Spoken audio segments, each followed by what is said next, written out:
We are live. I think we all clicking on all cylinders. Peace, family. It has been a minute.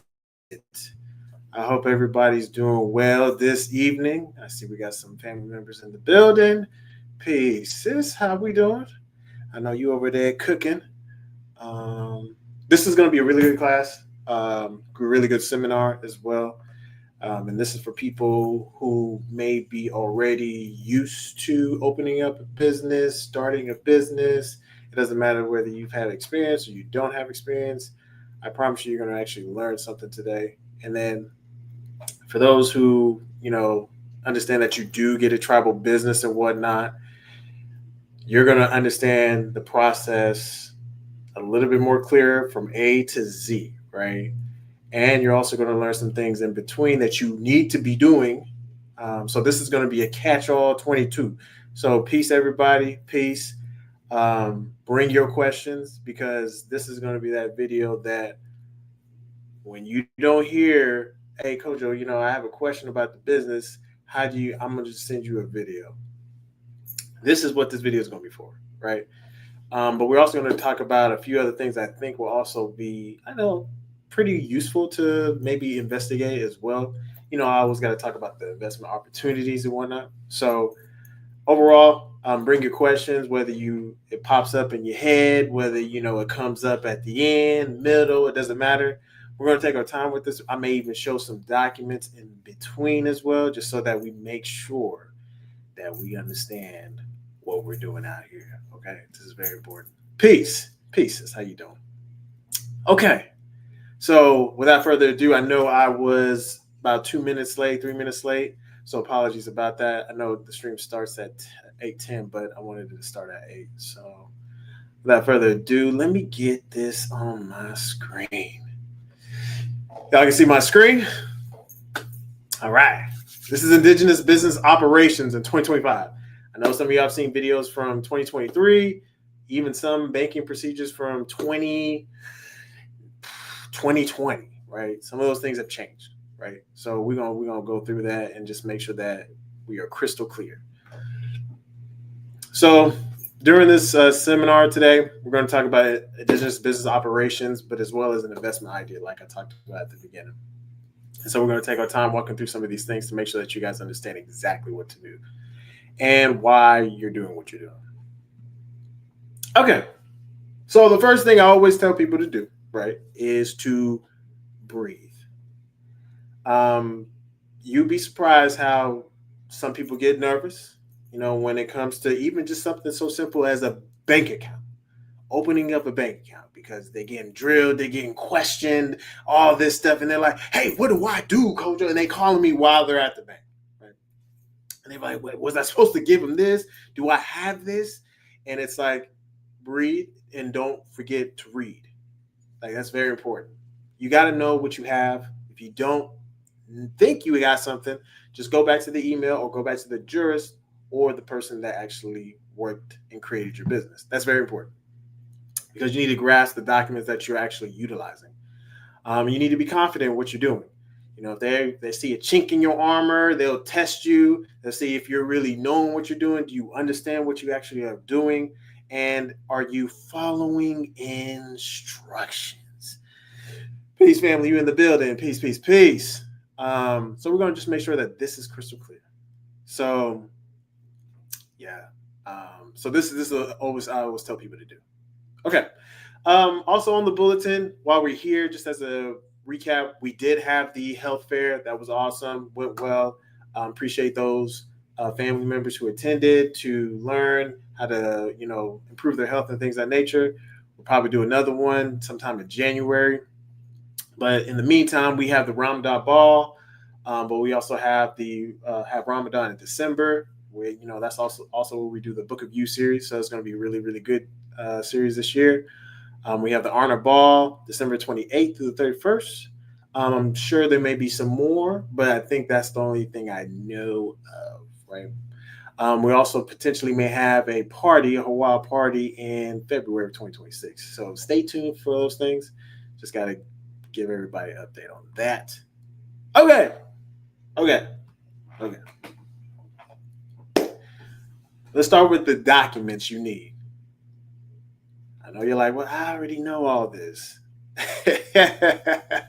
You dang Skippy, Hawaii Fiesta, Fiesta, Fiesta, Fiesta, Fiesta. It's gonna be crazy.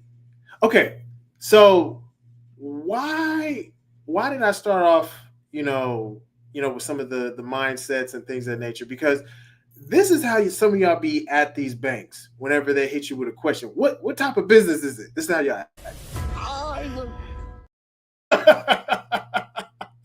Y'all be so confused. Y'all be like, I start glitching. So this is the document you should have, right? EIN, dot tax certificate, articles, W-9, meeting minutes. I know you're like, well, they'll be like, what meeting minutes? It's okay. Just use ChatGPT to generate that. It's not that big of a deal, right? I'm serious. This is how people be active. Like whenever they hit them with a question, you laugh, but I'm very, very serious. So, with that being said, if they really are asking for meeting minutes, which most of them do, um, I know we give those out, within the region, but it doesn't matter. You can always get it generated through ChatGPT or some AI, Google. It doesn't matter. You just need meeting minutes. And then the dot tax certificate, I'll show you what that looks like. And then the fictitious name registration for any other businesses besides the LLC and the tribal FBO. Okay. Those you're going to do a business registration with the state. And there's a particular reason why, because the tribal FBO, that's part of the process. We show you how to actually fill it out, via online or in person.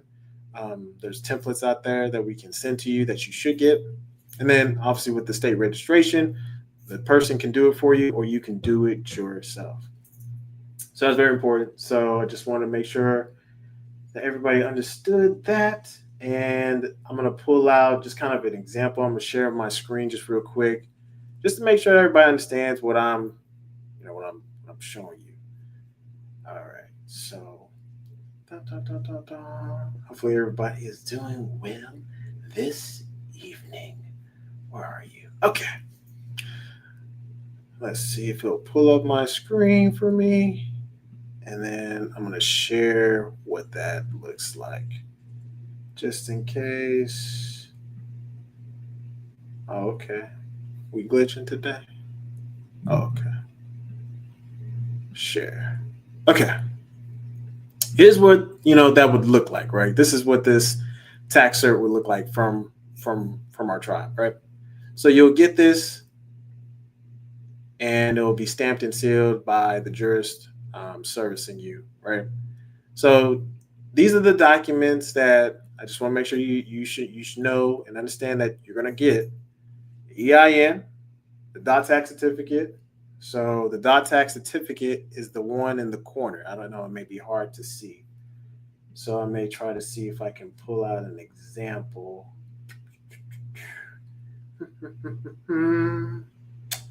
Just to make sure that people know.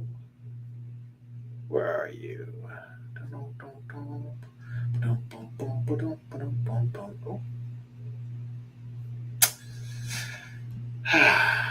Sometimes when you be looking for it, you be missing in action.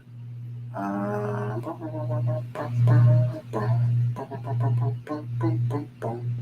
right. Let me show you this. Let me not make sure that people's info is just not being shared. Hopefully it should do it right. So let me stop sharing that. I'm gonna take that down for a little bit. This is gonna be a long video. So don't be mad at me today. But I want to make sure I take my time with this, right? So yo, peace, sis, you in the building. Peace, God, peace. Peace. I just want to make sure I just acknowledge everybody coming through and taking the time to come to the seminar. Okay, so this is the dot tax certificate that you'll see that you'll get. Obviously, it looks different because it's 2025. They've changed the system, so it doesn't look like this. It actually looks quite different. But you'll get something like this. That's the Department of Treasury tax certificate, right? That shows that this entity is either tax exempt tribal entity or a tax exempt tribal FBO. Okay, so I just want to make sure that you see that. Again, this is for people who you may have gotten a business, you may have purchased a business, or you are nationalized and you are getting your business documents. Peace, God, you in the building? Oh yeah, we're gonna take our time. We're gonna take our time because I just want to make sure that everybody is crystal clear. Okay, and the fictitious name registration, it's pretty straightforward. You're just putting. Let me see if I can find one. Let me just. I don't want no confusion, y'all. So fictitious. I'm gonna share what some of that looks like, just kind of in Texas. Fictitious name registration, just so you can see. You can do it online, or and sometimes they also call it assume name. The same thing, right? I just want to make sure I share this. Share my screen right here. Here's what the assumed name certificate looks like in Texas. So you're going to put the name that you're going to be conducting business, right? The legal name for that same entity, right? It's the same name, right? And then you're going to click one of these options, right? You're going to click this one, and you're going to put what type of entity you have, right? And then this is if you did a file number with the Secretary of State. You didn't, so that would be NA. The state, you'll put the state that is formed in. You'll put the mailing address, whether it be the PO box or the mailing address, right? And then the period during which the assumed name will be used for 10 years of this, or you'll pick one. And then all counties except or only in the following counties. So that's the whole point. So once you do this, you'll sign it, then you'll turn it in or you'll fill it out online. Either way, it's the same thing. And then you'll pay the fee of like between $15 to $25. That makes sense? That's all you're going to do. So, all right. Now that you've seen that, when it comes to your documents, that you have everything. Hold on. I really got to make sure that we go over this too, just because. And this is going to be a pop quiz for people. I just want to know if y'all are paying attention. I just need to know. I need to know if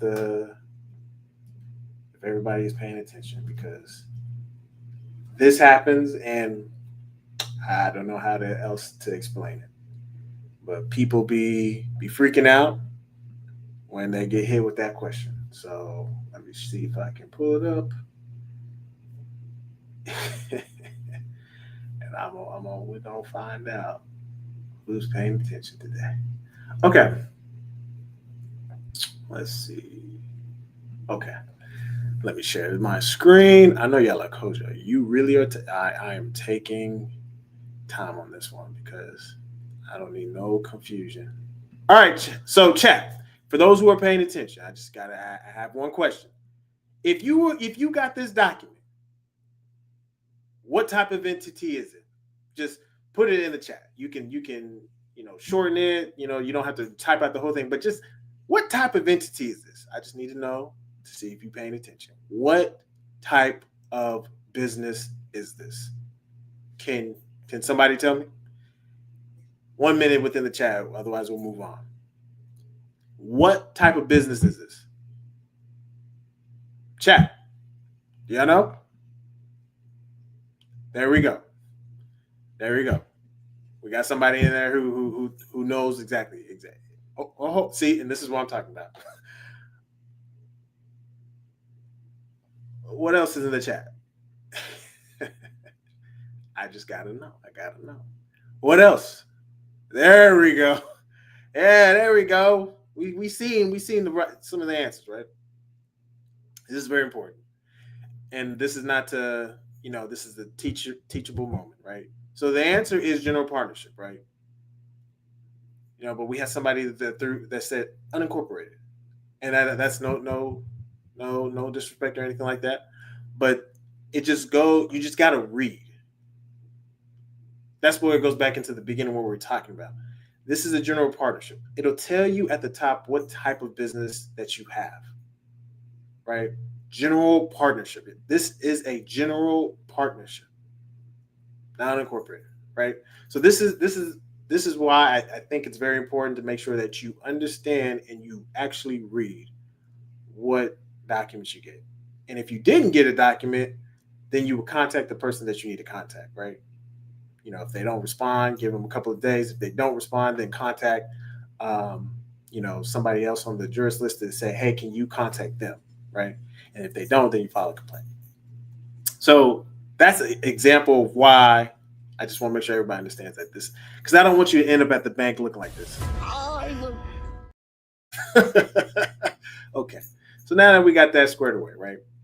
Now, when you're at the bank, you're like you're making your way. You're like tra la la la la la. You need two forms of identification. Why? Because they need to verify you, the account holder. Because otherwise, they're gonna be like, wait, I see another name on a driver's license. Then you're presenting me a tribal driver's license. So who? And then this is what you about to feel like this: death, right? You just gonna be like, oh, you all over the place. And I know I'm saying this like tongue in cheek, but this is very important. So the name that you have on your articles and your business, that's the form of IDs you need to carry.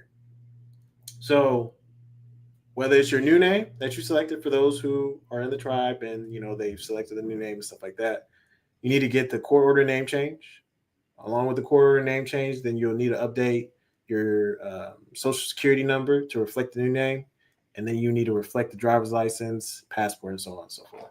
But you just need two forms of identification. Very important. And it doesn't matter whether it's like the firearm, license or work ID, tribal ID, passport, driver's license. It just needs two forms. It could even be a debit card that says your name, right? And that I just want to make sure to drive that point home. Okay. Why? Real ID Act. That's really it. So that's why it's important for you to do the name change. Otherwise, it's not official, and they're not going to honor it. And this is a real thing. So you can't even fly without a real ID. So if you're gonna be flying, don't be flying with no anyway. Okay. Now this is also an important subject. I get this question a lot too. People are asking, how do you qualify a bank? Okay, well, here's just some of the things that I look for, right? Are they easy to do business with? That's very important.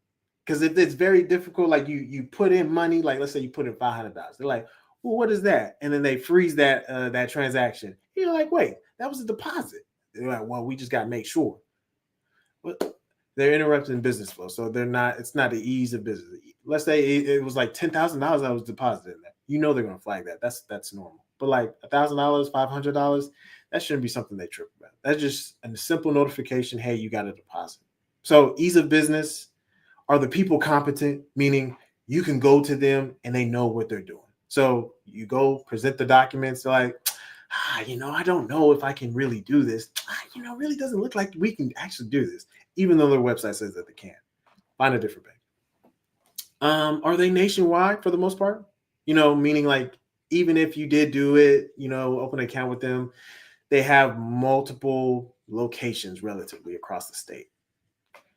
Any promotions? That's another thing too. Are they doing promotions? Because promotions could be really good where they like, hey, if you deposit like $500, we'll give you $300 or give you $400 if you let the money sit for X amount of days. That's not a bad deal.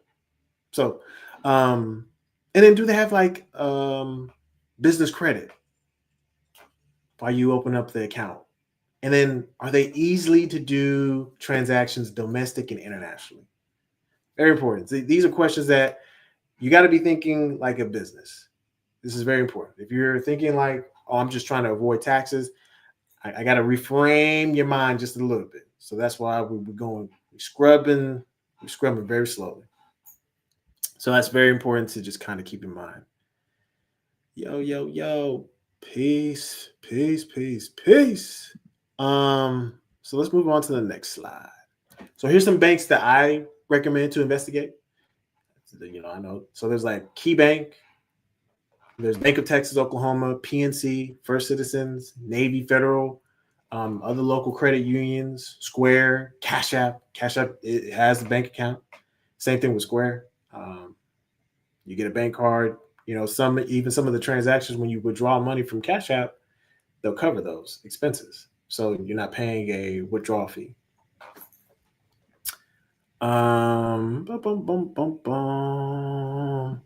You said, what are you talking about? Oh man, we're talking about business. We're talking about business operations. So what's another SunTrust? That's another one that you can also look into, right? So I'm just trying to give you ideas of bank accounts that you can think about investigating, looking. I know people are like, well, what about Bank of America and Chase? And it's cool. You can utilize those entities too. Um, I'm just giving you ones that don't have the fee and ease of doing business internationally. Right? That's I'm trying to get that in your head. Okay, so here's some objections that you need to be prepared for. Right? What type of business is this? So, we're not talking about entity. What type of business is this? And if you did not come prepared, I don't want you calling me saying, Coach, what type of business do I own? You should know what type of business you own. You should have thought about the business before going into the bank, what type of business you want to operate. And we're going to give you some ideas too, as far as like business ideas that you could do, some that are free, some that are not free. Just try to get you your idea thinking about, okay, how can I utilize these businesses? So think about what type of business you are using this entity for. I'm going to hit you with some questions. How many years have you been in business? Some of y'all are going to be like, years? Let me find my coins. That's how you're going to be like, you're going to be scrambled. That's they're going to hit you with a ball and you're going to drop your rings. Is your business address in Atlanta? Some of y'all don't even know the answer. Huh? Is your business address in Atlanta? Huh? The answer is no, right? The address is what's on the articles, right? So if you go back to your articles, just to make it clear, you have a mailing address. Oh, let me move that real quick. You have a mailing address that you'll have listed on here, as well as your dot tax certificate. So I'm just trying to get you prepared for some of these questions that they'll ask you. Some of y'all may think like this is very minutiae what you're telling me until you go to the bank. Um, is this really a tribal business that's tax exempt? Hello. This is how y'all gonna react, and you're like, and we're gonna talk about that too, right? So you don't have to feel nervous, scared. Like everything is perfectly fine. Right? What type of business structure is this? Remember, we went over what type of business structure that they'll hit you with that too. They just want to see if you know what you're doing. They want to know if this is going to be a high risk business because I've seen it before. I've walked into a bank, opened an up account. They closed another person's account because it was a high risk because previously at a different bank, they withdrawed over $400 and the account was in the negative. So they're trying to avoid these things, even though the bank does not hold any money at all. They literally don't. They are required to hold no reserves. That's a law that I'm not making that up. But they still need to know because the bank is a business, right? And they need to make money. They're in the business of making money. They'll hit you with, I never opened up this type of account before. Do you have meeting minutes or meeting notes or bylaws? Remember, be prepared. If they're asking for bylaws on their website, just generate some bylaws that you could have Chat GPT do for you real quickly, right? We can't open up this account and we can't give you a reason. Some of y'all, when y'all hear that, y'all be like, damn. Y'all ready to throw in the towel. Y'all like, you know what? using that tonight. Y'all really feel like y'all died because y'all like, damn, like this is supposed to be simple. It happens. So does that make sense? And feel free to interrupt me anytime. Okay. I have to talk about this because again, I got to get your mindset to think like a business and operate as a business, not as somebody trying to not pay taxes, right? We're not avoiding anything. We don't have to. So the reason why you have a business bank account is so that it's separate from your personal operations and expenses, right? Because it's going to make your taxes simple if you're needing to pay taxes, right? And it also makes easy to track, keep up, and know what's going in and what's going out. And things aren't cross wiring, they're not, mixing up. Because here's some of the scenarios that have happened and that people have done.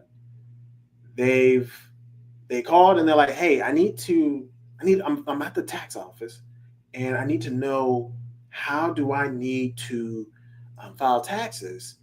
And they're like, well, remember, the business itself is tax exempt. So you as an individual are filing taxes for whatever reason, maybe to, you know, purchase real estate or just to, do it for some strategic purpose, right? You can obviously get that knocked down with donations and things of that nature, right? To reduce your burden. But that business itself is not filing taxes. You, the individual, is. So they're going to ask you, okay, well, how much did you get paid? And if you didn't keep that separated, where everything is just kind of, intertwining, like there was no clear separation that you got a stipend or a check from the business, right? Peace, God, you're in the building. If there was no clear separation, they're going to be confused. They'll be like, well, I don't know. And then it makes it really hard to tell what was considered income, right? So that's why I'm telling y'all to do all this stuff so that you understand that you need to have a personal that your business account is going to either pay you or compensate you for the work that you're doing. Capiche? Cool. Hopefully that makes sense. Again, this backs up what I just explained. It keeps everything squared away. You're professional with it because you have a business bank account that people can pay when you do contract services for them, and then you can know what's going into the business and what's coming out. You can track that stuff. You can also build business credit too, and then the auditing process is clear. So that's why I'm forcing y'all to like really grow up in this department because this is what's going to help you keep things squared. Okay. Why is it okay? Why are the businesses that we're operating, except for the tribal LLC, or the standard LLC and the tribal LLC? Why are these things? Well, the tribal LLC is tax exempt, but why is the standard LLC that we offer not tax exempt? It's not tax exempt because you have to get it registered through the Secretary of State, and therefore you have to pay state taxes. But it is a tribal business still, so it would be federally exempt, right? But these are the laws that really affirm why these businesses that we create within ARNA are exempt by law. You got the 14th Amendment, Section 2. It says representatives shall be apportioned among several states according to the respective numbers, creating a whole number of persons in each state, excluding Indians, not taxed. Right? That's very important. That should be crystal clear to you. And then you can look it up specifically. You got the 49 statute 1542 dealing with the indigenous exemptions. And then you got USC 25412 federal jurisdiction and exemptions. And then you got Title 8, Section 1401, Clause B, and then the UNDRIP, and then the American Indian Religious Freedom Act. Okay? You can screenshot, you can save it, you can share with somebody that's like, hey, your business is not really tax exempt. You're going to have the boogeyman come after you because you didn't pay your taxes. It's like, nah, man, that don't apply to me. Just because of how you've registered your business regularly doesn't mean it applies to how we operate with our businesses, right? So, okay, all right. The type of businesses that we offer, I will make this clear. These are the only types of businesses that we offer. So if somebody says, "Yeah, what business? I got a corporation that somebody in Arna created," you might have lost your coins on that one because who who did that? Nobody, because we don't offer that at all. Okay. So these are the type of entities that we offer. You see them on the screen. We have Unicorp, we have Tribal LLC, Trust, Holding Company, Partnership, Religious, 501c3s, and the 501ds, and then the 508c1as, right? These are the ones that we offer only. And then the standard LLC. That's it. If somebody says, "Oh, I got somebody created a," I'm trying to think of some other ones that come to my mind, but like, we just don't do them. Okay. So keep that in mind. So just as a reminder, Unincorp, basically sole proprietorship. You do a DBA, fictitious name registration, all that stuff. The business is good for all 12 sectors that we talk about, ministries within Arna, right? And I know that's pretty vague, so that's why I'm going to go to the specifics. Just a little bit of specifics. Okay. These are some type of businesses that you could do with the unincorporated association. These are business ideas. Now, this one costs a little bit of money, but it basically falls in with the 12 ministries. I'm just trying to give y'all an idea. Herbal shop, where you sell teas, tinctures, tonics, online markets. You can sell it on your website or at markets. Doesn't matter, right? You got freelance creative studios. So that means you could be doing logos, artwork, social media management, video editing, photography, all this other stuff. And you got mobile repair services. That means detailing cars, lawn care, delivery based work, Uber Eats, stuff like that, right? The idea behind this is that it's, direct product service sales, right? And you can also create subscriptions around that, kits, all this other stuff, right? You can offer workshops for people, one-on-one consultations to upsell things, creating custom formulas for specific people who are needing that, whatever you're offering. So this is trying to give you some ideas. These cost a little bit more. Here's some zero money ideas. Freelance AI assistant. All you're doing is using ChatGPT, Canva, Copy AI to either create posts, resumes for other people who necessarily may not have the time. And then you can get customers through Facebook, Reddit, Instagram. There's plenty of people, or even older businesses, right? Social media caption writer. Again, offer $10, $20 packs that you're selling, that you utilize Canva templates. TikTok page review. You're basically doing reviews on TikTok, and you got free tools that you can use to basically make that happen. Just trying to give you ideas, right? But again, all has to be within your purpose, right? That you may get a discovery through cosmology, right? So, Tribal LLC. There's no need to get a Secretary of State registration unless there's some sort of licensing that you need, right? And you just want to still be tax exempt, right? Otherwise, you'll be paying state taxes, just like it says, right? Okay. Some ideas. These cost a little bit more, right? You could do native art, brand apparel, tribal construction, infrastructure firm, tourism, like guided tours. Literally, you get a bus, you get a specific land plot, you put all the indigenous things that you want or whatever you're trying to do, and then you just guide people throughout your, what makes that place so sacred or whatever, right? You could do those things. It's just the idea to get you to make money. So yeah, it's just something to think about. Then you got the trust. Same thing, right? Ideas that you can think about doing is like family asset protections services. So basically, you're holding the property for people, maybe vehicles, gold, intellectual property. It doesn't matter what it is. It just has to be some type of asset. It could be artwork, shoes, clothes, rare items. It does, right? Crypto. But the whole point is asset protection trust that you're offering that service to basically be a custodian, and people pay you a particular fee. You can also do an educational trust where you basically fund scholarships. You could do that through the Aboriginal University. You could also offer educational courses. Again, if you become a professor, you could do that. Or you could actually provide some sort of grants through the university, right? Or just in general. That's just an idea, right?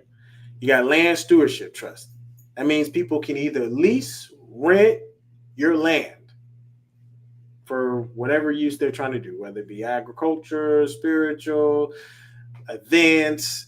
You get the idea. The idea is that you collect rent, you have licensing royalties, and you receive some type of dividend monthly. And then you charge a management fee or consulting fees or whatever the case is, right?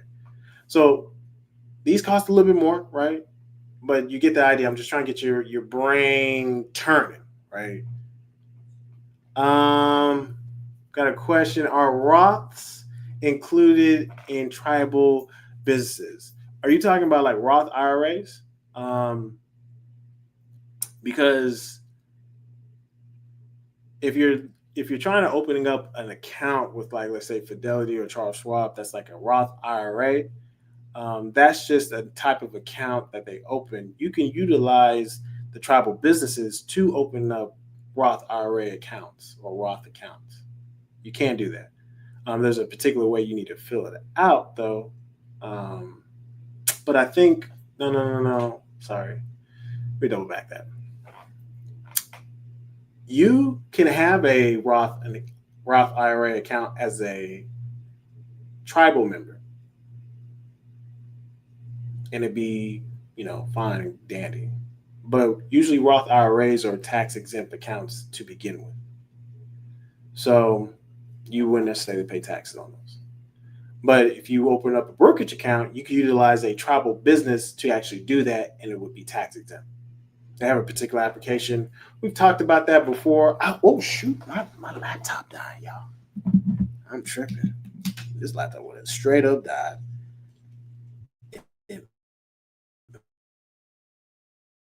So you could do it that way. I probably need to do an updated one on opening up a an account.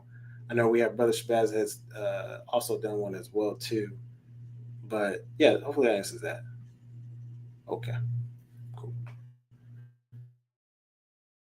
Moving on that. Zero money ideas for trust ideas. Everybody usually in the beginning before we switch to FBOs um, had a trust. So you could do digital archives for people. So basically, people's genealogy. Let's say people, records, photos, documents, papers, um, things that are some type of genealogy connection. You could offer that as a service saying, hey, I could be your digital um, archiver to convert those things into digital. And then I could be the custodian for you and for your family for a nominal fee monthly, making sure it's secure, everybody has access to it, and things of that nature. And you literally can do that, and then you can accept donations. You can put ads on a particular on your website to just kind of generate interest for people. Again, you can do the online.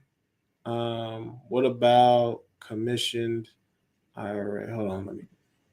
What about commissioned IRA broker for portfolio management? I think that's the same. Let me see if I can pull it up for you. Commission IRA. Okay. Bum bum bum bum. So it's basically like a Yeah. So IRA account, it's the same thing. So if you were to do that, open a IRA, Fidelity, I'll pull up the application. So just like a traditional IRA. Dun, dun, dun, dun. Give me a second. Just want to make sure I answer that question correctly. Boom, boom, boom, boom. Open up a traditional.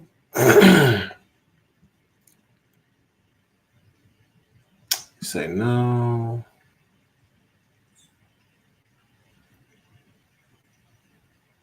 Okay. Yeah, it's the same. It's the same process as the a Roth IRA, but you say commissioned IRA broker. So you basically want to manage other people's uh, assets or stocks and stuff like that.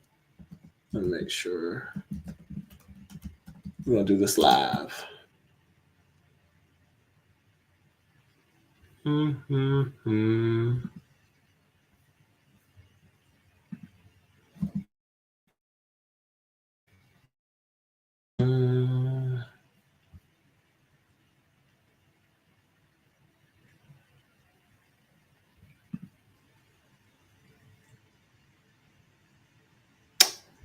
Hmm. So just to make sure I understand your question. So you want to you're wondering about commissioned IRA broker. So like, are you saying you're going to be the broker, or you're opening an account just like an IRA? Because usually most of these brokerages, Fidelity, they have zero commission. Even like Robinhood, it's like zero commission, except for like option contracts and stuff like that. But again, if it's just for yourself, if you're national, you should be able to open up an account, utilizing your status and not be able to pay taxes. Same thing with the Roth IRA. It's the same thing with just a regular brokerage account where you're trading stocks, ETFs, options contracts.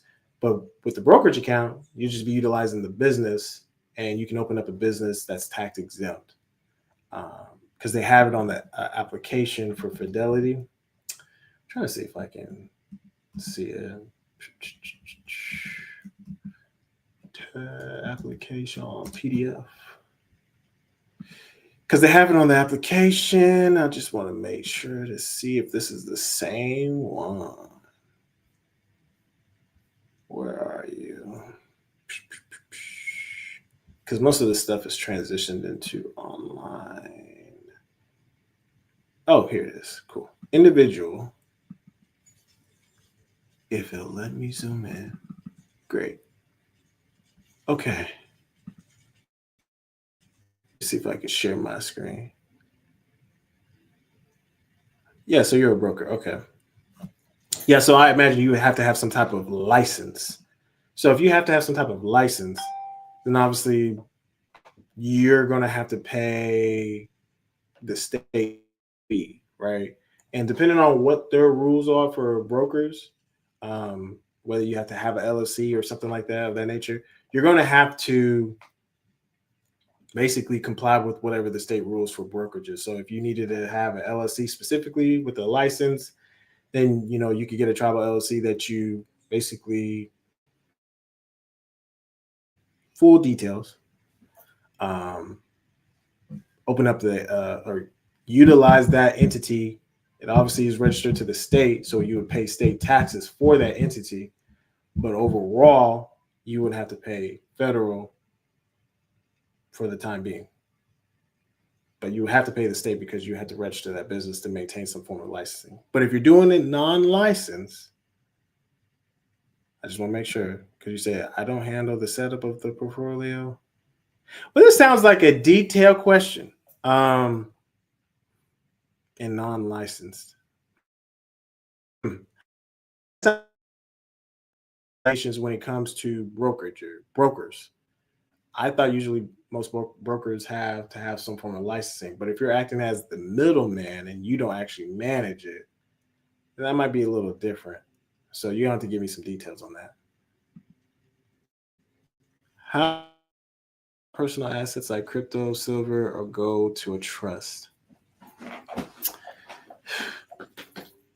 Okay, let me see if I can show you. Answer that question for you. Uh, uh, uh. Let's see, where are you? I want to show you an example of what we do, and it's basically the same concept. Where are you? I think it's this one, right? Yeah. Let me open up this one. Yeah. Okay. Bum, bum, bum, bum, bum, bum. So there's a couple of ways you go about it, right? But let me take that off stage. So I'm going to take this off stage for a second. And I'm going to answer your question. Stop that screen. Share this screen. Where are you? Okay. All right. Here's one way you're going about it. You have an amendment to your trust. You're wanting crypto to your trust. Property is being added to the trust. You put crypto, silver, bonds, stocks, ETFs, artwork, whatever. Or if you're withdrawing stuff from your trust, you would utilize the same verbiage, right? Once you do that, again, people who are nationals, right?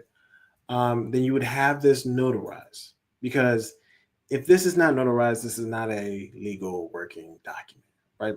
So whatever you're withdrawing or whatever you're adding, you would have some verbiage of this sort, that you're competent, you're that, and then you declare that, whatever it is, and then you put your name. That's how we do it, right? You should get this. You should have received this, and if you don't, just go back to your jurist, and they should be able to get that for you. But that's how you would do that. You may have received as a national before we went to the FBOs, the faith-based organizations.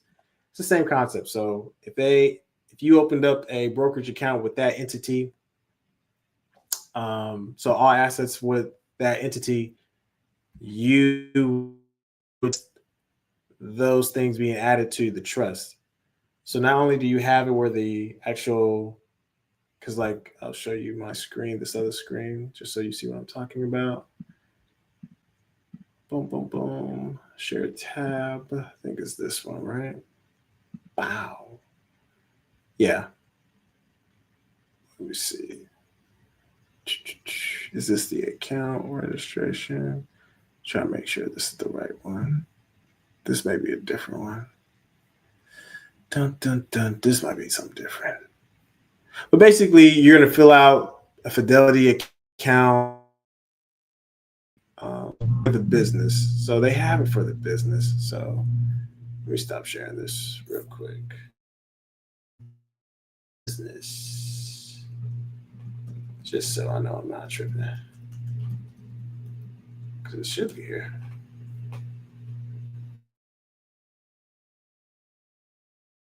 Because now it's mostly online. But, here it is. Let me see. This is the right one. Brokerage business certification. Yeah, so I'm going to go back to your question. I'm going to hit a couple of people's questions.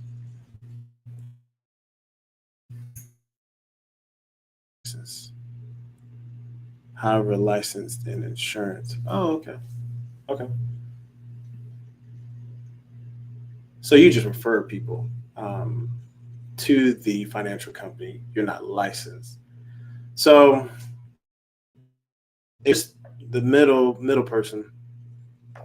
You can, I'm trying to think. You wouldn't have an account with like these broker institutions unless it's something outside of what you're doing as referrals. but you out with that entity, whether it be Fidelity, Charles Schwab, or whoever. Um, but as far as trying to manage other people's assets, that's not your thing. You're just a referring, and you actually have a license in insurance. That's different. You have to go to the state rules um, for that. So usually most insurances that I know, because I used to be employed by an insurance company, they have some form of licensing that they have to maintain through the state. So I'm pretty sure you have a license to the state, like you said, and you have to have some type of business. And depending on what type of entity structure that they're saying, whether it be an LLC or a partnership or whatever, there's some type of, because sometimes it's like lawyers, they have to have a LP, LPP or something like that, and then nurses have like an LPN. So it just depends on what type of business structure that they're requiring you to have. But either way, you have to have that registered with the state. There's usually rules and regulations for that. So you just need to check your state. And if you do, then you can utilize a tribal LLC. You'll still have to pay state taxes, but you wouldn't necessarily have to pay federal taxes. So because it's a tribal entity and it's federally exempt. Let me make sure I'm not sure. Oh damn. Okay. Um, but yes, yeah. If there's a specific aim or question, but I think I answered it. If you're trying to be tax exempt as a licensed insurance business, you're exempt federally, but not statewide. To get registered as a profit business. But if you're just a referral agent, that's a separate business. You can create a separate business structure where that entity is tax exempt. It can even be a holding company or unincorporated association, doesn't matter. And that business is just basically acting as a middleman. It's just referring people to the institution. The institution pays that business. Business doesn't have to report anything. Good to go. Um, so keep those questions coming. But yeah, that's how you would add. I just want to make sure to nip that in the butt. Okay. Okay. Cool. I just want to make sure that I answer that question. And then, does that make sense with the how do you add personal assets? So usually when you get a irrevocable trust from Arna, belong to your old name. Obviously, go to the new your new Aboriginal name if you did select a new name, and then from there you can manage your assets within that trust by adding things or removing things. So that's how you would do it. Okay, I just want to make sure. All right, these are some good questions, y'all. Y'all keeping me on my toes. Um, so we got the trust, right? And again, you can do all this stuff where you receive some type of commission for music, writing, stuff like that. I'm just trying to give you zero ideas, right? Um,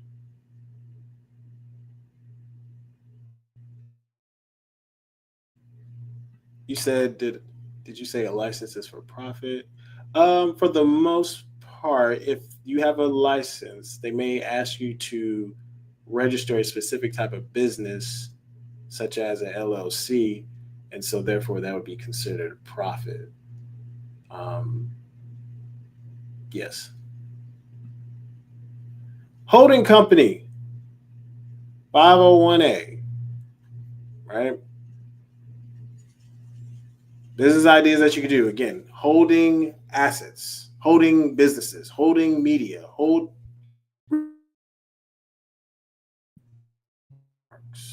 royalties, stuff like that. Managing real estate, vehicles, being an affiliate, right? Um, these are things you can do, right? And then you got partnerships. You can do like be a professional firm that has some form of doesn't have to have some form of licensing, but it can be in media or you could just be general consulting. You're just combining different skill sets that you have and making it a professional firm that you provide consulting. It could be a restaurant. Again, that one's kind of limited, but then you got food truck. And again, there's ways to get around these things. Maybe even a joint venture in real estate, right? So these are just some ideas to think about. And then you got the non 501c3s, right? Here's some ideas that people can and should be doing, right? You got a cultural education center that offers like the language, history, art classes, the real history, right? Not the made up history. So don't knock my head off for that. But community wellness centers, right? You can start one. Counseling programs, right? Using cosmology, right?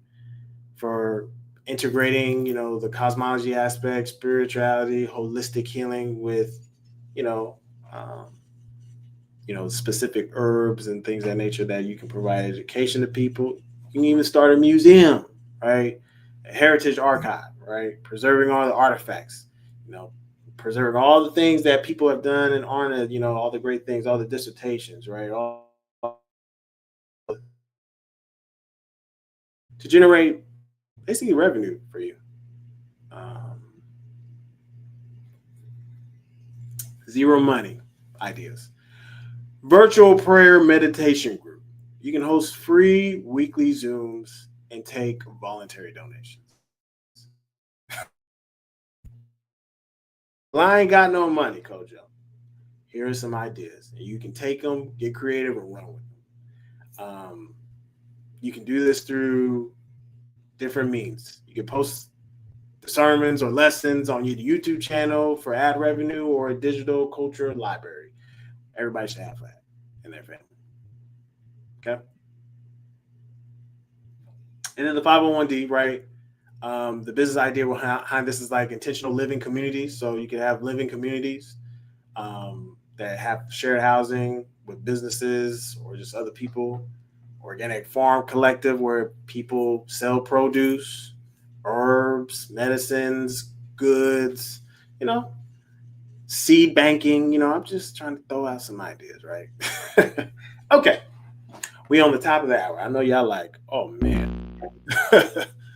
um, but I'm telling y'all, all I'm gonna do is I'm gonna refer when you at the bank, you be like, okay, coach, you're like, I'm at the bank right now. That's what I'm gonna do. Okay. What happened to the camera? Did the camera just glitch on me? Glitched on me. That's crazy. Okay. Yeah. Let's go back. FBOs. Try with FBOs. You need to do a state registration. Once you do that, you'll be able to apply for the tax exemption at the state level. It's already tax exempt on the federal level. And I'll show you why.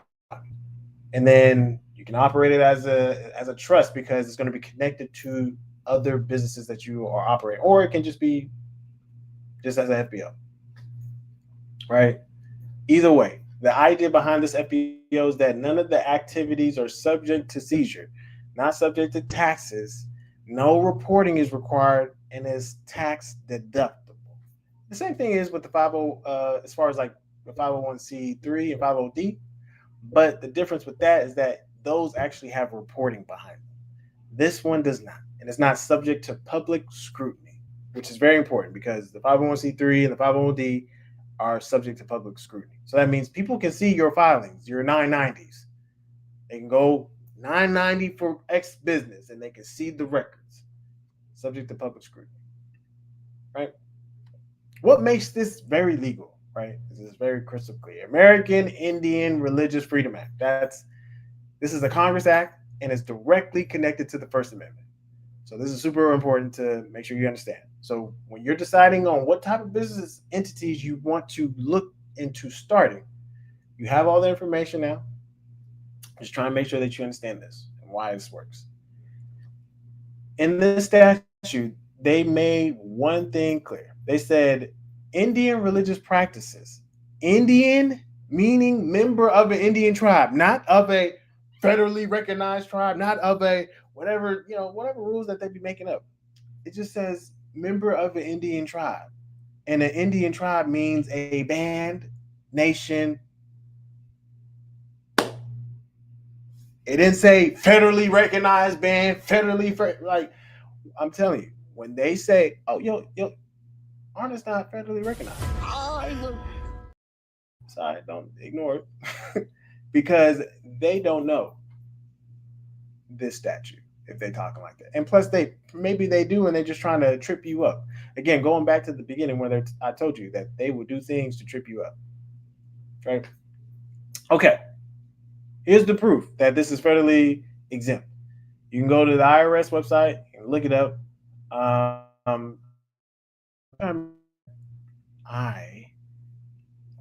I know that might be a little small, but basically it's stating that churches, that meet the requirement of Section 501c3 of the Internal Revenue Code are automatically considered tax exempt and not required to apply and obtain recognition of exempt status from the IRS. I know y'all don't. So entity is telling you, oh no, you need to still pay. You need to pay the taxes. No, you don't, and you don't even have to apply for recognition because they'll ask you for the recognition, and they're like, hey, where's your determination letter? You say, let church say, hey, you, you funny. Now for real, hey, listen. Huh? Did y'all hear me? Like this is real scenario. Like I need y'all to pay attention. So y'all shouldn't be distraughted. Y'all shouldn't be like, man, I can't. It don't work, Kojo. Mm. I don't know what to tell you. You telling me that because I know it definitely works. So yeah, this is you need that. So main requirements that you need to make sure before you decide to start a tribal FBO within ARNA and new nationals who do get a tribal FBO, you're going to get this business automatically. But you need to make sure that you understand these requirements. Needs to be tied to your Indian religious culture. It's easy. That's done. Tied to cosmology, right? Tied, however you want to go about it. It needs to be philanthropic, right? Like philanthropic, excuse me. It needs to be some type of where you're giving back to the community. You're doing some type of thing that is good in nature, giving back. And there has to be some type of social good or social cause, like why for purpose. Like, and that's a question that only you can answer, right? I can't tell you how to answer it. I can only tell you what you should do, right? As far as like, try to make sure. I want to give y'all some examples of how that may look. So let me go to the next slide. Okay. I know I probably should have started this at the beginning, but we're here. These are businesses, but more importantly, they're tribal businesses. Right? There's no question. These are tribal businesses, therefore they're exempt. Anybody else is trying to do it, they're obviously infringing upon your right, which happens all the time because they don't think you know. And then you call them out and they're like, oh, shit, he knows or she knows. The other thing you got to know with your business is nobody's going to help you stay organized in your financial transactions. So you can use, and this goes for people who become jurists, tribal jurists within ARNA, tribal medical doctors, genealogists.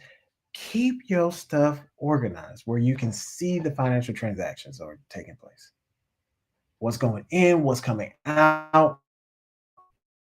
Talk about some of those specifics too. Um, right? You can write off the taxes for you as an individual with the tribal FBO. So the tribal FBO or the tribal business doesn't need to file taxes, but you can if you want to reduce your tax burden and get basically what's the better word compensation coming back to you. Make sure you have a good payment system and multiple, not just one. So that means you could use Square, PayPal, Cash App, Square, Squarespace, your bank, payment services and stuff like that. That's how they really make their money is by getting you to sign up, getting their terminal or whatever the case is, right? I'm saying all these things because when it comes time when you're wanting to basically receive your payment because know what's going in, what's coming out, and being able to write it off, right? You'll be able to do that and save money and put more money back into your family's pocket where you can do more things. But you do need to be operating as a business. That's the mindset that you need to have. Like I need to make sure that it's very crystal clear. So when you're going and doing your businesses as a whether it be in media, tribal jurists, cosmologists, genealogists, whatever, you got to stay organized. Okay, cool. Let's move on to the next slide. Here's some examples of tribal businesses. I know you're like, oh, Coach, we know about Mastermind Comics. It's an example. I got to use that as an example. Storytelling, circles, stories of indigenous people, arts and culture ministry, tribal care, YG Urban Cafe or community. You know, they do the tribal rites of passage. You know, teaching young youth as family and community action, right? America Pirates, sharing of cosmology and other indigenous communities while educating them in the process. That's Ministry of Cosmology. I'm just trying to give you examples of how your FBO thought process should be going when you're creating it and when you're receiving it as a new national, right? So we literally have gone through some important stuff from start to finish. And we did it within a reasonable time frame, an hour, with some questions in between. So you have to have yourself organized. You have to know that you're not trying to avoid paying taxes. What you're trying to do is start a business, protect your assets while saving money and putting more money or economics or building your economics back into your family's household while creating and structuring and organizing your purpose at the same time. Okay. Got to give you those examples. So, again, to nail home the tribal FBO stuff, it reduces your tax burden, y'all. You're saving money. So that means you, as the individual paying taxes, you could be donating your time and services to your tribal FBO or another tribal FBO, and you can write that off. You can expense it. Hell, if you get scammed by somebody, you can expense it.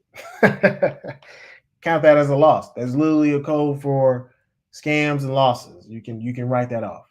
Okay. That wouldn't be a nonprofit. So the category of how they list it is a nonprofit, right? But really it's a faith-based organization. Tribal FBO stands for Tribal Faith-Based Organization, but it's under the category of 501c3, which is considered to be a nonprofit, but it's still a faith-based organization, and that's how it's classified. So even when you do a state registration for your tribal FBO, you do it as a nonprofit because it's still under the 501c3 umbrella, but it doesn't require a determination letter. It's automatically exempt. So hopefully that answers that question. Protected with the activities that you're doing. So long as everything's documented, you contract properly. That's probably what I didn't even touch on. I'm gonna touch on that right now. Make sure that you're contracting properly, right? You're like, well, Kojo, like, I don't contract. Why would I do a contract?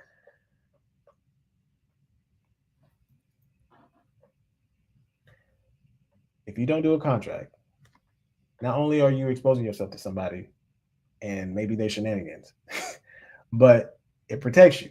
And then you also need to do a non-disclosure to protect you and your operations in case something does arise, right? You be like non-disclosure. You're like, that's not needed. Okay. You want to do these things because even though they may be considered your family member, blood, whatever, it could be your best friend, whatever the case is, doesn't matter. You just do these contracts to hold both you and the other person or other parties accountable. Like when you open up a bank account, you are signing a contract. They're like, hey, just so if anything does happen, you are responsible and you will pay. So it's a normal transaction to have contracts in place because it lays out what the rules of engagement are. You're like, oh, y'all don't know how. I don't know how to create a contract. You heard that? That's your coins going out the window. So all you got to do is go to ChatGPT and just draft up a contract and say, hey, draft me up a contract for XYZ. Boom. They'll spit it out. Get creative. Use technology to your advantage, right? So hopefully that makes sense because if you don't do a contract and you do business with somebody and they do something that impacts you or they are holding something, you heard that sound? That's death to your business. All right. So now that we talked about contracts, it's pretty easy. So, and then you, with the FBO, it protects your tribal assets and your finances. Make sure you read and understand and then just communicate the rules. That's it. Not hard. All right. Now you're at a point you're like, okay, I get the structures. I got all that stuff. It's starting to make sense, Kojo. All right. What type of business are you? Are you a service-based business? Are you a product-based services? Or you are both hybrid? You offer both. And there's nothing wrong with doing both. But you just need to be practical about everything that you're doing, that you're applying and stuff like that. It needs to fall in line with your strengths and skills, right? Because if you're not if it's not your wheelhouse, you're not really feeling the energy, you don't feel connected to it, you're not creating it as part of your intentions, you're gonna give up on the earliest sign of failure or feedback. Let's just call it feedback. Um, I know it says anything luxurious. Anyway, the whole point of what I'm trying to explain is that nationals or people who get businesses from us within Arna understand what type of products and services you're offering. And there's a difference between the two. Services is usually it's intangible. So it has to be something a person perceives as valuable. And then can you duplicate over? This is something that you can maybe put on autopilot eventually down the road, right? But it's just stuff that you want to think about. Products. You want to make sure that you have something that people want that's tangible, right? Good quality, stuff like that, right? And then you'll get feedback. Website. It is 2025 15 111, about to be 15 112 2026. You need to have a website, even if it's basic. They have templates literally out there. Shopify, Wix, Square, GoDaddy. It don't matter. They have templates. You pick in place. So this is for the people who or asking, okay, can I, sit down with you, and you make it where it's really nice. And all you do is plug and play. You just ship whatever you're trying to do, and then you like, oh, boom, boom, bah, chit, chop, pop, pop, done. And then you making your coins. Because if you don't have a website, and I know people are like, well, Kojo, if you don't have a website, this is what's happening.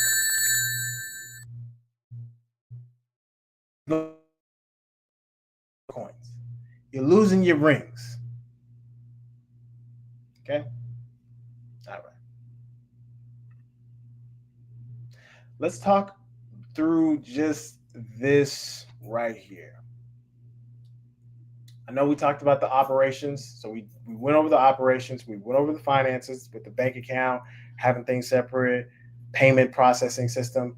Now, your product design or service design, or your service layout, or your service system, you need to have this organized. How do you get this organized? You have data, meaning you've thrown it out there to people and you've received feedback like, oh yeah, that was a really good service that you offer. I told actually a couple of people about it.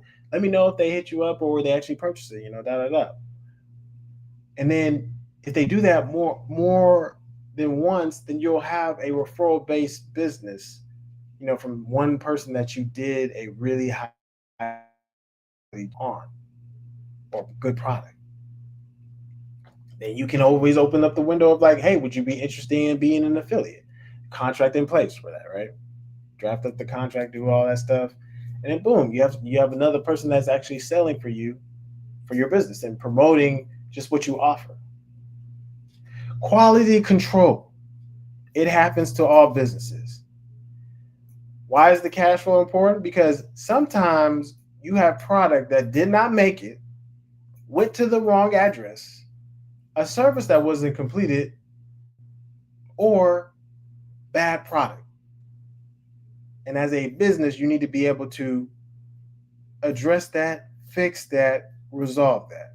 Usually you can resolve that through your quality processes. If you're operating processes where it has products, you want to make sure that you look at, okay, is everything good with it? Is there no cracks? There's no mold, no nothing. Does it work? Does it actually do what it's going to do? You check it out before you send it out, because what's going to happen is you're going to do more work and you're going to lose more revenue. This is what's going to happen. You get a return. You be like, hey, this thing didn't work. What happened? I never got the product. Someone's out the window. You be like, hey, brother, what happened? Someone's out the window. That's what's happening. You're losing money. Rings going out the door. So you do that, and then you obviously, why is forecasting? Is data driven. The reason why you want to have forecasting, because you want to understand your business. You're going to know that there's going to be good cycles of your business, and there's going to be kind of like okay cycles, and there's going to be really, really slumps, depending on what's going on. And then obviously the economic times and stuff like that with people. But you should understand the trend of your business. Where you're going to have some really, really highs during particular seasons and some really, really lows, maybe some mediums. So you just need to understand that, and that's how you're going to be able to forecast. So you're going to be like, okay, I know I'm scheduled to project to make 30 year from this business, because I have 10,000 strong at the beginning, 5,000 in the middle, and then 15,000 towards the holiday season, right? So that's how you want to do it. And then you want to have your strategy in place. Your strategy is always going to be changing, adjusting, you making adjustments to it because things may not be working properly, or you're getting feedback and maybe it's not going as well as you thought it was. So these are things that you want to do, you want to understand. And then the supply chain, right? If you're getting herbs from a different source, you want to make sure that you can still get those. You ever get an herb that you was getting that was your main source, and they said, hey, we're not getting it no more? You know what happens when they hit you with that? You got to find somebody else that you got to qualify.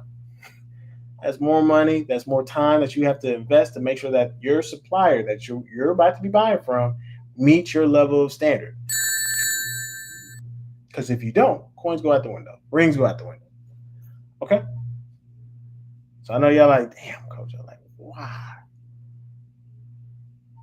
I'm telling y'all, don't call me about no banking issues. Don't call me about no business. I'm just gonna send you this video. um, on to the investment part of the seminar.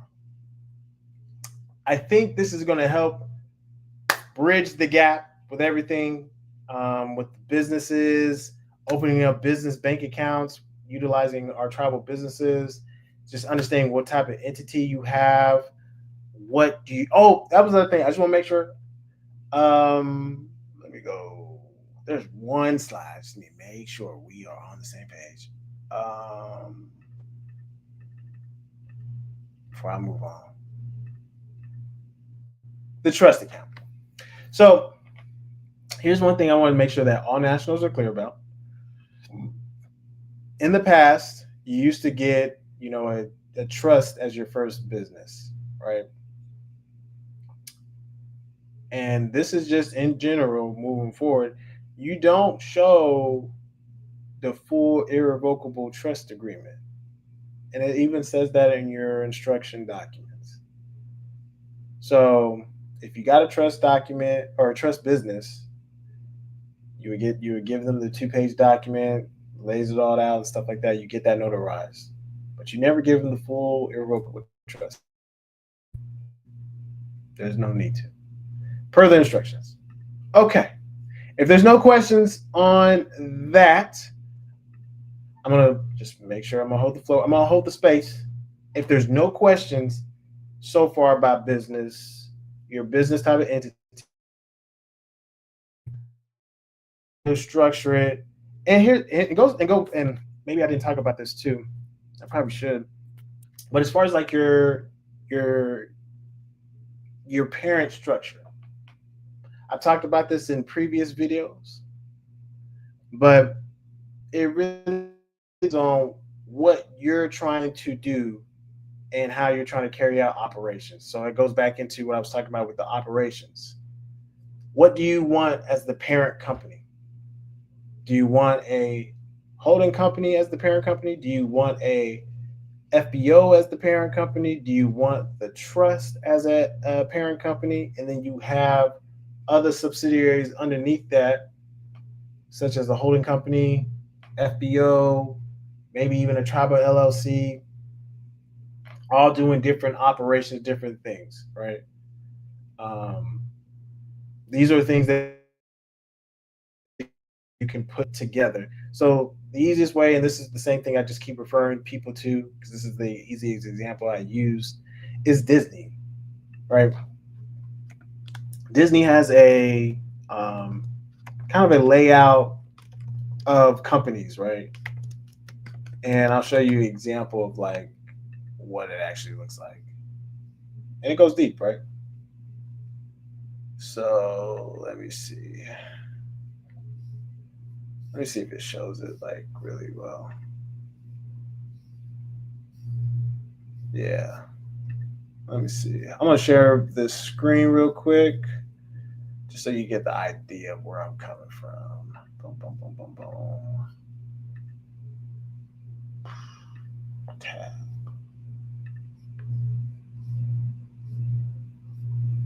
All right. Y'all see this, right? This is a little bit disorganized, but you get the idea. Disney is the parent company. Underneath that, it has subsidiaries. Disney Consumer Products, Disneyland. That's physical. Disneyland is basically nothing but a real estate holding company. Then you have Marvel, digital art, right? Then you have ESPN, right?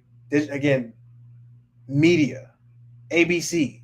These are all different parts of the business. And then you have Walt Disney Studios doing the animation. Then you have Lucasfilms that has a particular brand, Pixar. All these are particular brands on their own, but they're still a Disney company. So that's how you have to think about it when you're structuring the different businesses that you have. They are each their own individual brand underneath a parent company.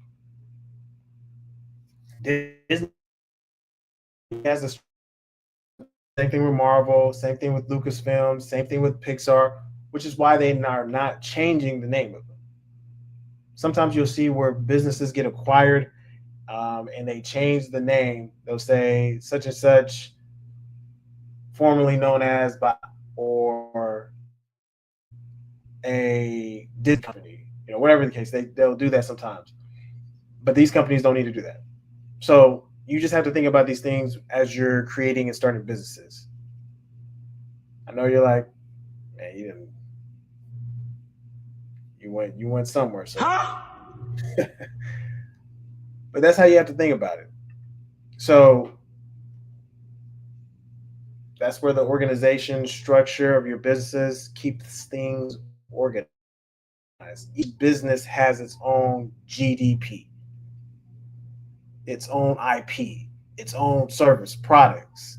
And you can sometimes cross the two where they are basically supporting each other or they're helping offer a particular package service or they're partnering, collaborating. But that's up to your operations. So that's why I just want to make sure that you understand that. And if there's any other questions on the business stuff right now, I'm trying to make sure that I cover some of the important things. Oh, I know I probably didn't cover this too. Um, Business funding. We can talk about that briefly. This is for nationals that or people who are like, hey, I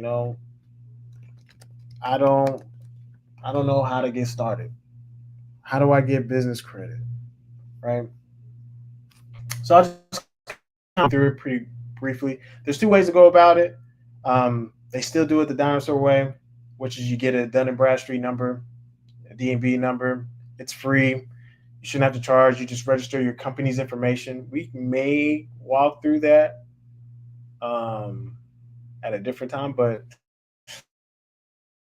I'll show you what that may look like. DNB.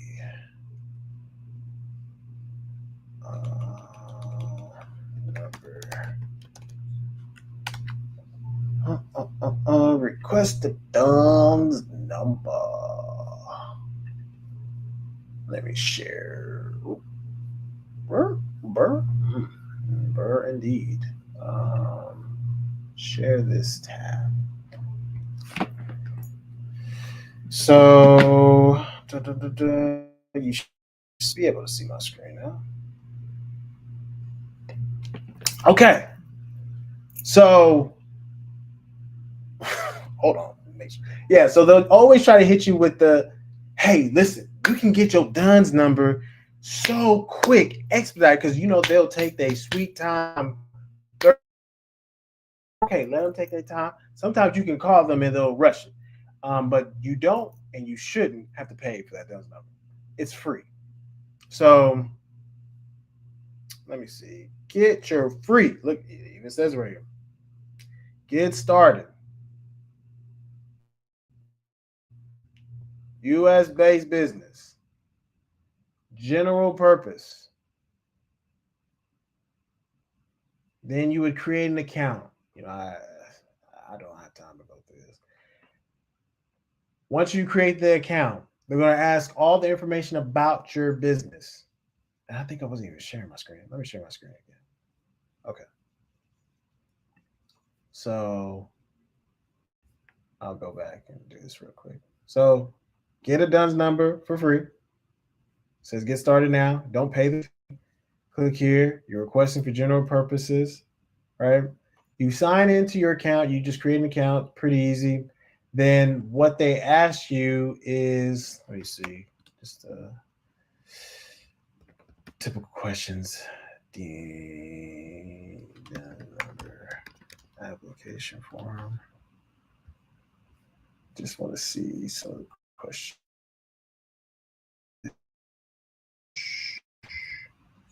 Since things have changed. So basically, they'll ask you for your legal business name, your DBA, or your fictitious name. the physical mailing address, phone number, email address, what type of business structure. They'll have LLC, corporation, sole proprietorship. I don't think they have unincorporated listed. Trust. They'll have different structures. You'll select the one that best appropriates for your business. Keep that in mind. The year your business, how many employees you have, what is your primary industry, and your SIC code. Website, if applicable, right? If you don't have a web, well, we're not even about to do that. You do have a website. You have to have a website in 2025. And basically, the SIC stands for like the standard industrial classification. How would this business be classified? They have these classification numbers for the different industries. You just select the one that you are starting for your business. Okay. Yo, peace to the guy. Oh, did I lose connection? Okay, I'll just make sure. What is the best day to register a business? Which to avoid? Really depends on what is the goal of the business, right? So I've seen it where people wanted to do it a day like a Jack of Diamonds day. Jack of Diamonds is really, really good entrepreneurs, really good at business. As you can see, we have a really good example of that. We have Chief, who's a Jack of Diamonds, right? And there's other Jack of Diamonds that I know that they will register on a particular day. So it just depends on the energies that you want to have with that business. Maybe you want to teach. So maybe you want to have a 10 of clubs day that you register a business, and that be the main focus is that you're teaching what you're trying to offer to people. Um, so it really just depends. So I would pose the question: want that business to have? It's just like creating a child. What is the energies you want the child to have? So you just look at each day based off of the what the birth card is going to have, the planetary ruler, planetary number, the energies that you're wanting to have. Maybe you want to have where it's just strictly diamonds. So you do August, you do August, I think the first, no, August 2nd. Yes, August the 2nd. Queen of Diamonds, straight Queen of Diamonds. So it just really depends.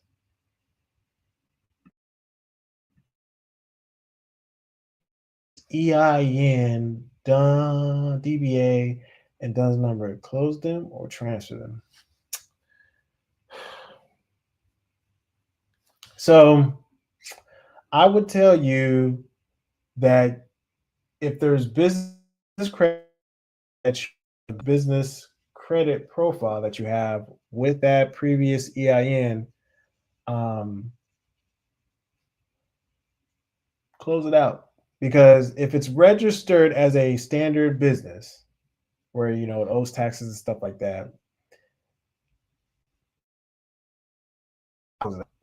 so that way you're not responsible for taxes and stuff like that. It's not treated as a 14th artificial person. But if it is a tribal business and maybe there's a particular attachment to the name, the brand, there's some ways that you can basically business as that entity. You may have to alter the name, and then you can obviously transfer it. So it just really depends. What's the goal? Does it have good business credit? You don't. You never want to waste a resource or asset. But if it doesn't make sense to have it, because it doesn't have a good business profile, you can close it.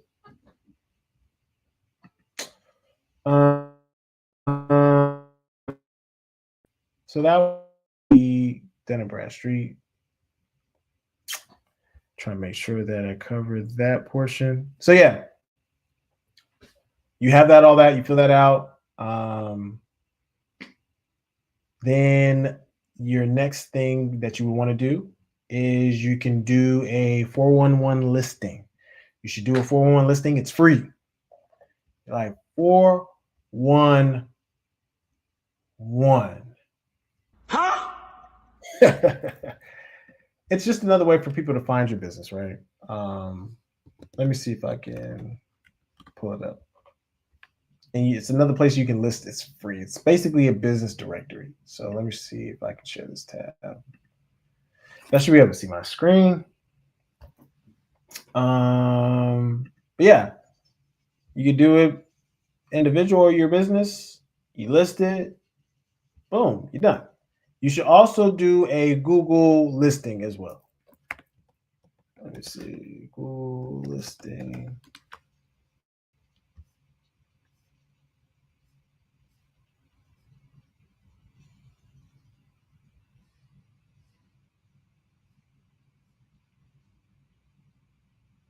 Where are you?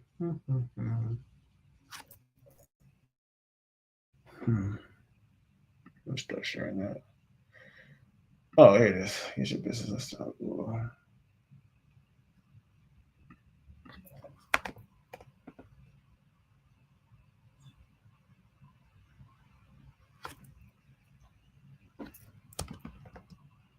Hmm, that's interesting.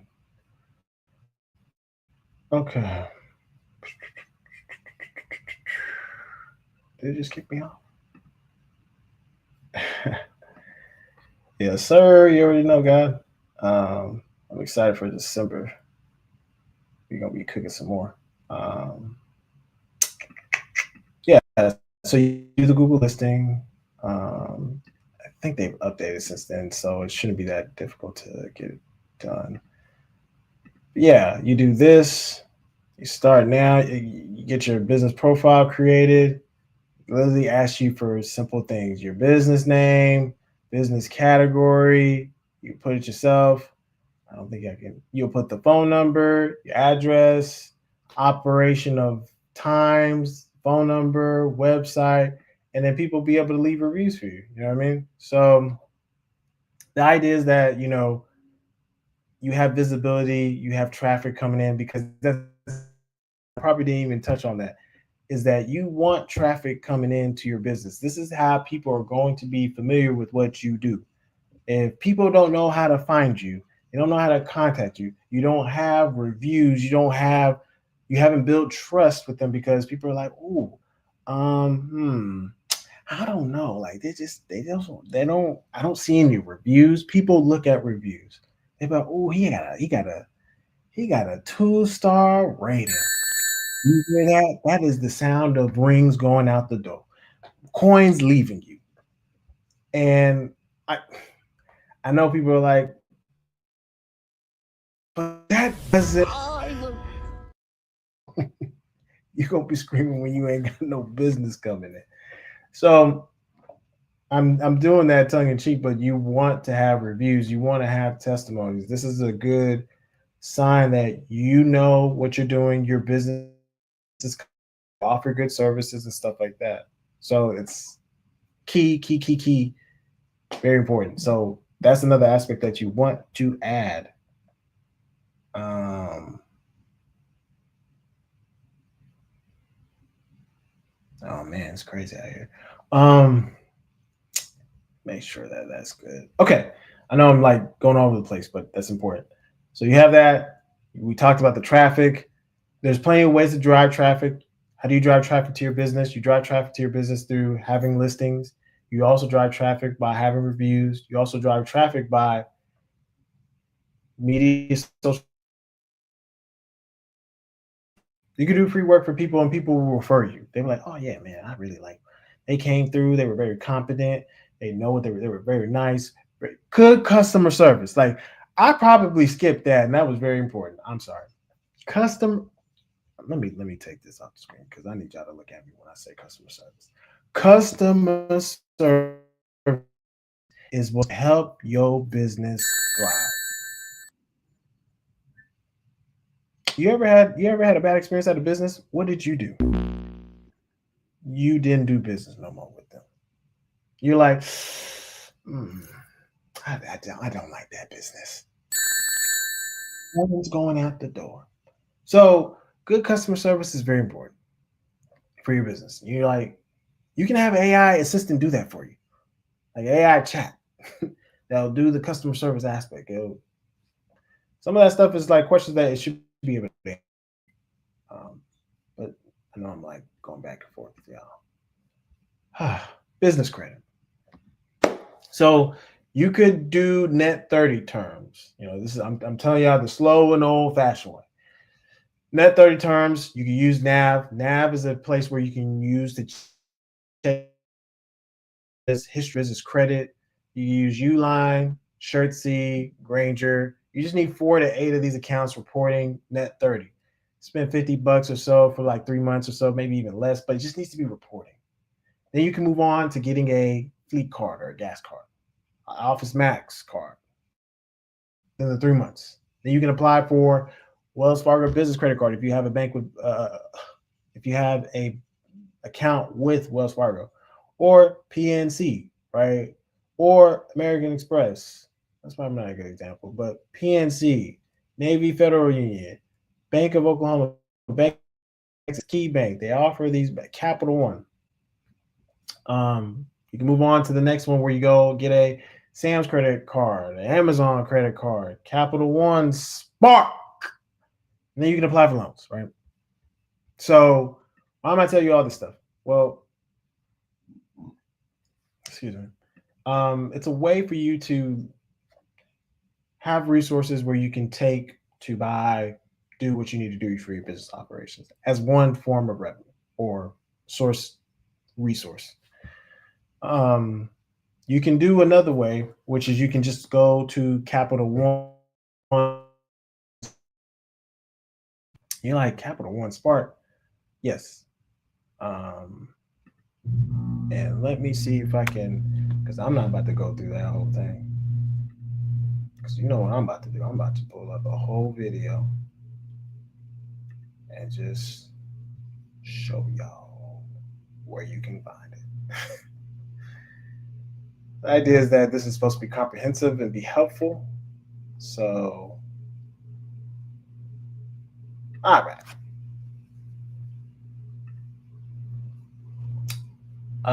Share this one instead. So I'm gonna share my screen real quick. Okay, this is a video you can watch. It's on any of the platforms, whether it be Shabazz or WAP. How to quickly improve your business credit, right? Walks you through how to do just some ideas of business credit. That's all I'm gonna say. Keep it like that. Okay. That way, why am I telling you to do that way? Because it reports one to your personal and also to your business. So therefore, you're building credit, improving your business, your personal as well. But the thing is, you're leveraging your good personal credit to get business credit, and then it reports to both places. Boom. So that's the cheat code. You can do it that way, and then you can utilize that once you've utilized it long enough, maybe like 3 months or so, maybe 4. You can move on to apply to different ones like American Express, right? They have their own business credit card that you utilize through Amazon. So I'm just trying to give you ideas. Another way that you could do utilizing resources is, let's say you have a life insurance policy that you've had for a long time, like a long time. And it's been generating, and I'm talking about a accrued interest bearing life insurance, whole life insurance policy. That means you can withdraw from that. If you build enough equity into that, you could withdraw that and utilize it for whatever business ventures that you're trying to do, whether it be in real estate or whatever the case is. It's just an idea, or just business expenses that eventually you know you're going to pay back because you forecasted that you're going to make X amount on this time, so you'll be able to put the money right back into the life insurance policy. And if you don't, I guess it gets subtracted from it. But you can only do that so often before they actually end up canceling the policy. You don't want that. Another thing is you can do equity if you have real estate. So if you have real estate, if you have equity into your particular property, house, you can borrow against it. Basically, they'll create a loan against it. And then you can utilize it to do whatever you're trying to accomplish. But you need to have a plan for that, because you still need to pay that loan off, because it's basically a second mortgage. Um, So I'm just trying to give you ideas of like there's many ways of funding. You don't have to go. And then another business credit card that you can tap into is Mission Lane. That's I've recommended before in the past. Capital on Tap. We've already mentioned PNC. Um, just trying to give you some ideas, right? Just trying to give you some ideas. Okay. Any any questions so far? I think I've covered kind of a wide range of what you probably need to know, whether you're getting a new business or you have a business, you nationalize and you received a business, how to open up the bank account, how to get business credit, operations and finances, records, what type of business it is. I'm just trying to make sure you understand that I'm not going to be answering questions like that as far as like the specifics, because I'm just going to refer to the video. So I'm pretty sure I'll do another one. I usually do one usually once a year, but it'll be shorter. So, any questions? If there's no questions, I'm about to move on because I think I've covered what you need to know. Okay, moving on. Here's something that recommends you invest in or just looking to invest in, right? Invest with roots. It's kind of a win-win situation with real estate investing. So it's basically a REIT, but there's something about this that I like. Um, hold on. Somebody asked me a question. If I already have a PNC bank, can I transfer into the tribal bank? Oh no, remember, that's a separate account. So you want to, if we go back to what I was talking about, man, that was at the very was that at the very beginning? It might have been at the very beginning.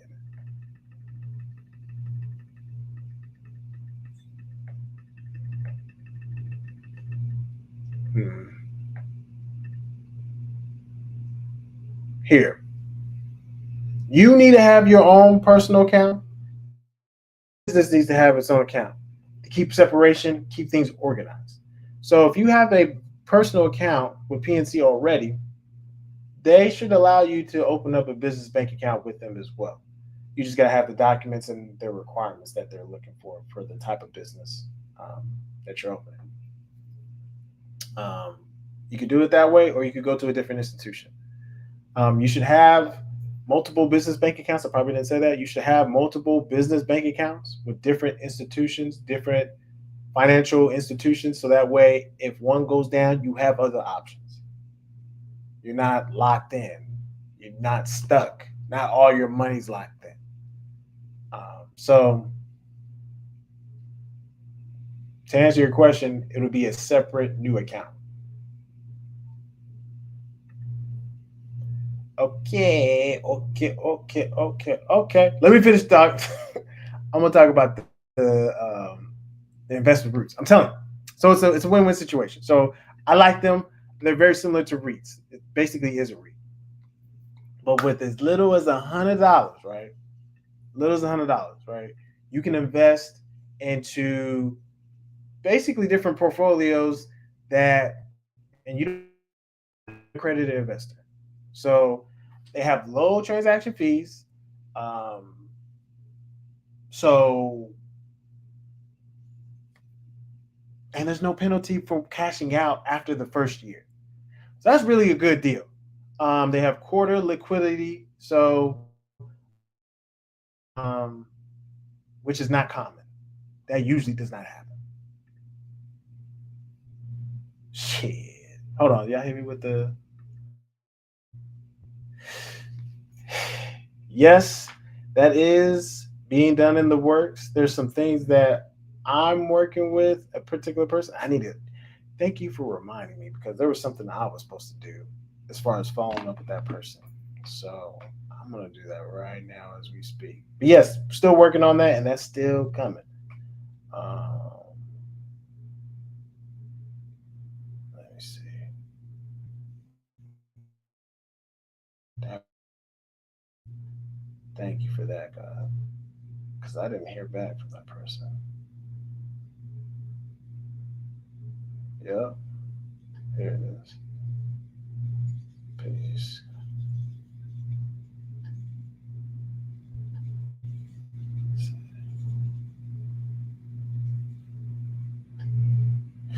Okay. Yeah. So still coming. To be. Stay tuned. We are still dealing with that.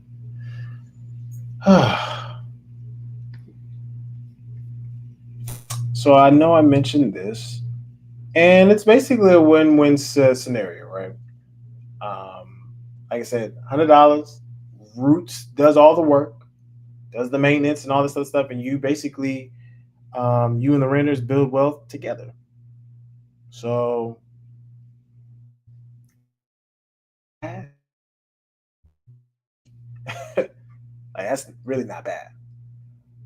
So if you wanna find more about this, just go to investwithroots.com and check it out. You ain't got nothing else to lose. So anyway, I think that wraps it up for Indigenous Business Operations 2025. So I'm going to take that off the screen. Is there any other questions for this seminar slash class? Just want to make sure that we cover. I'm trying to make sure that I cover most things that people have questions on, that people typically call and ask about. Oh, I probably didn't cover this too.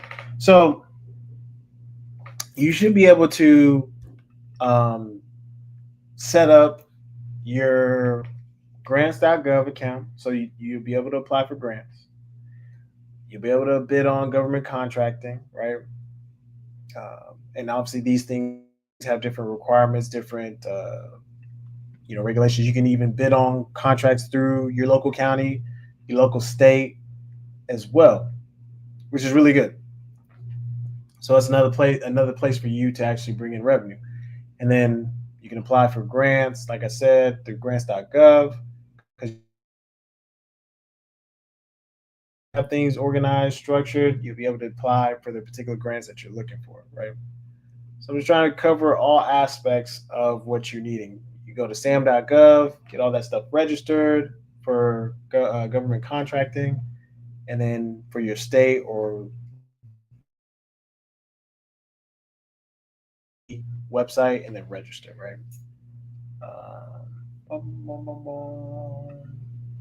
Is there a limit on how many 508c1A businesses one can have?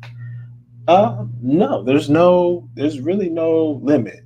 Really, it depends on like what's the goal, right? What is the goal? Like, do you want?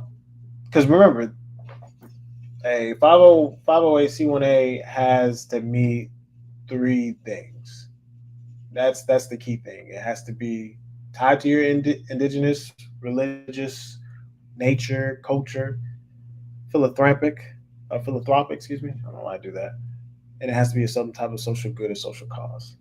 So you can set up as many as you want. You just got to be able to operate them. Or if you're not operating, you're giving them, or however you're having other people manage it for you. But there's no limit.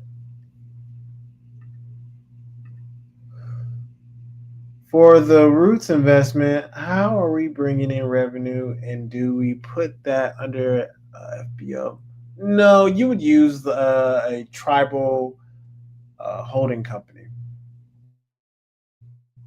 or a unincorporated association, right?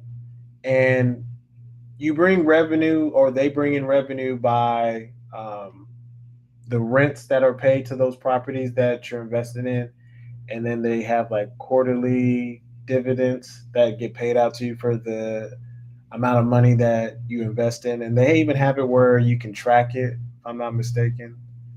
Um, I don't know if I have that on my screen. I don't know if they show that. Yeah, so they have a place where you can see your portfolio, so you can track it, see how much you've invested in, what's coming in, what's going out. So that's how you would. It's basically the same thing as a REIT, and I've recommended another REIT before to y'all before, Fundrise, but this one, less penalties, less fees, really good.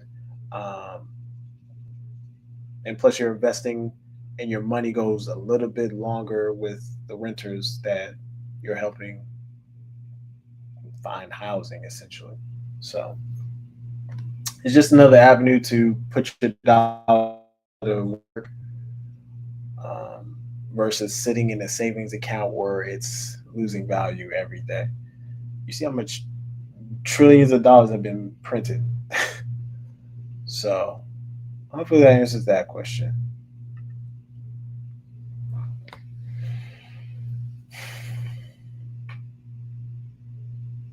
What other questions y'all got?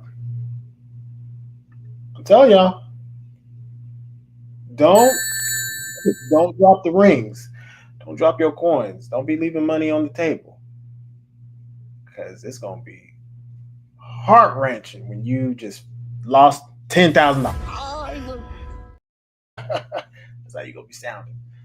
Um, but any other questions? I'm gonna give y'all some time. Oh, did I ever talk about this though? Um,